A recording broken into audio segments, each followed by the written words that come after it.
উপস্থাপন কৰিবলৈ লৈছোঁ উৎপল খনিকৰদেৱৰ নাট্যৰূপ দিয়া নাট দুৰ্যোধনৰ অশ্বমেধ যজ্ঞ কুৰ্মবলী পতন দুৰ্যোধনৰ চৰিত্ৰৰ এটি সংলাপ নিক্ষেপ কৰিবলৈ লৈছোঁ।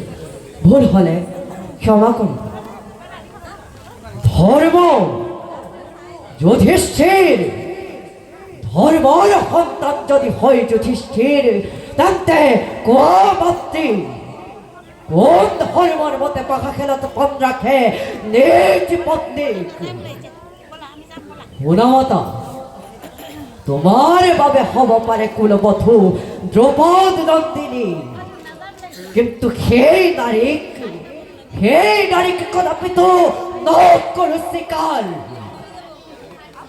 ৰহস্যৰে আবৃত পাণ্ডৱৰ জনম কাহিনী তাৰ হবে সংযুক্ত দ্ৰুপদ বালা ব্যভিচাৰী অহংকাৰী অতিকে গৰ্বিনী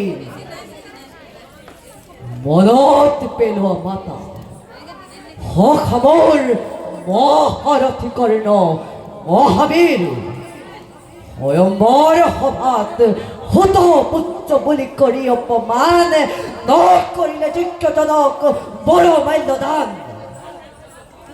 ৰাজহুৰ যোগ্যপতি নিমন্ত্ৰণ কৰিলে তোমাৰ জ্যেষ্ঠ পুত্ৰ অপমান কৰিলে কি তোৰে অন্ধৰ পুত্ৰ হেনো অন্ধ।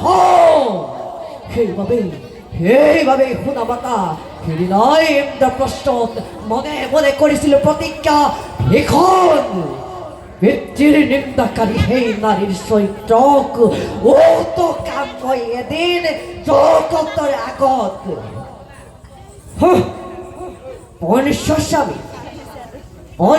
স্বামীক গ্ৰহণ কৰে হেনো মাতৃৰ বাক্যত ব্যভিচাৰী বিড়ম্বনাৰ দৃষ্টান্ত আছে ইয়াতকৈ অধিক। ধন্যবাদ।